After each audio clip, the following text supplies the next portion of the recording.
భారతదేశ చరిత్రలో టాక్సేషన్ చరిత్రలో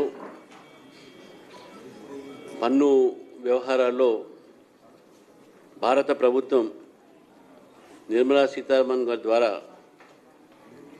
పేద ప్రజలకు ఈ దేశంలో అదేవిధంగా దేశ ప్రజలకు అనేక వర్గాలకు ముఖ్యంగా రైతులకు విద్యార్థులకు మహిళలకు మధ్యవర్తి తరగతులకు ఒక పండుగ సంబంధించిన దాంట్లో వారికి బహుమానంగా ఇచ్చినటువంటి ఒక జిఎస్టీలో మార్పులు ఇది ఒక చారిత్రాత్మకమైనటువంటి నిర్ణయము మోదీ యొక్క ప్రభుత్వంలో దాదాపు 8 సంవత్సరాలై one nation one elections one nation one tax one nation one law అనేటటువంటి ఆలోచనతో భారతీయ జనతా పార్టీ ప్రభుత్వం ఆ రోజు రావడం జరిగింది.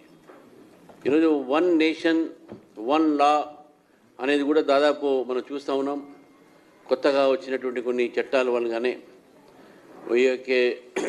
మనం కలోనియల్ ఒక మైండ్ సెట్ నుంచి మనం బయటకు వచ్చినటువంటి పరిస్థితి కూడా చూసి మరి మన దేశంలో బ్రిటిష్లు పరిపాలించిన సమయంలో రకరకాల పన్నులు పెట్టి మనకు భారత ఒక ప్రజలపైన పేద ప్రజలపైన ఒక భారంగా ఉండేటువంటి సమయంలో one nation one tax GST రూపంలో తీసుకొస్తున్నారు.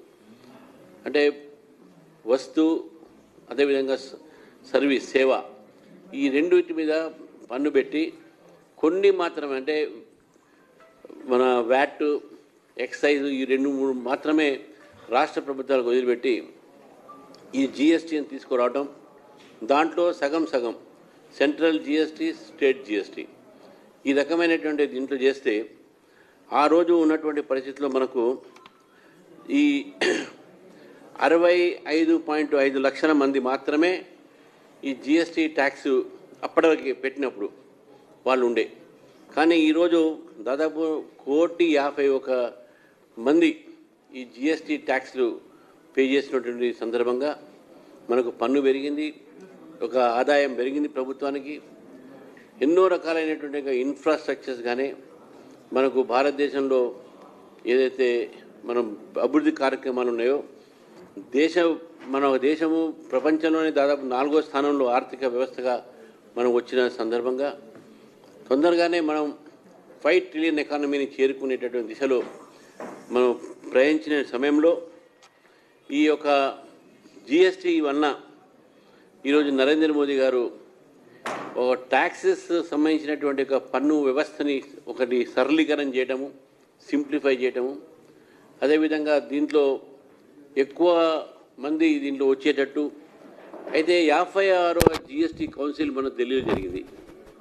ఈ జరిగినటువంటి ఒక సందర్భంగా అనేకమైనటువంటి ఒక రిప్రజెంటేషన్స్ కొన్ని వర్గాలకు సంబంధించినట్టు తీసుకొని దాదాపు మొత్తం జిఎస్టీ కూడా అత్యవసరాల ఒక వస్తువులపై ముఖ్యంగా హెయిర్ ఆయిల్ కావచ్చు, అది కోకోనట్ ఆయిల్ కావచ్చు, మిల్క్ ప్రోడక్ట్స్ కావచ్చు, ఈ రకమైనటువంటి ఒక దీంట్లో మొత్తం ఈరోజు వారు చేసినటువంటి ఒక ఆల్మోస్ట్ ఫ్రీ చేశారు. జీరో చేసినటువంటి కొన్ని నిర్మచితంగా ప్రెస్లో చెప్పారు. అయినా కూడా మిల్క్ ప్రోడక్ట్ మీద రోటీ చపాతీ ఇవన్నీ ఏవైతే ఉంటాయో డ్రై ఫ్రూట్స్ చాక్లెట్స్ పేస్ట్రీ ఏవైతే మిడిల్ క్లాస్ ఫ్యామిలీస్ యూజ్ చేసేటటువంటి ఒక ఏది ఉన్నాయో ఇవన్నీ కూడా తగ్గించుకుంటూ ఒక పికిల్స్ మీద వెజిటేబుల్స్ మీద ఫుడ్ గ్రెయిన్స్ మీద దాదాపు 18 నుంచి 5% 12 నుంచి 5%, 5% నుంచి 0%. ఈ యొక్క వ్యవస్థలో దాదాపు మొత్తం దేశంలో కూడా మిడిల్ క్లాస్ ఫ్యామిలీస్కు తక్కువ ధరలో అత్యవసర వస్తువులు దొరికేటటువంటి ఈ ఒక అవకాశం వచ్చింది.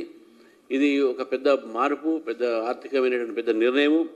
ఈ నిర్ణయాన్ని భారతీయ జనతా పార్టీ స్వాగతిస్తూ ఉంది. భారతీయ జనతా పార్టీ తెలంగాణ ఈరోజు వారిని స్వాగతిస్తూ నిర్మలా సీతారామన్ గారికి, నరేంద్ర మోదీ గారికి మా తరఫు నుంచి మేము ధన్యవాదాలు తెలుపుతూ మరి పేద ప్రజలు కూడా ఈరోజు గుర్తుంచుకోవాలి.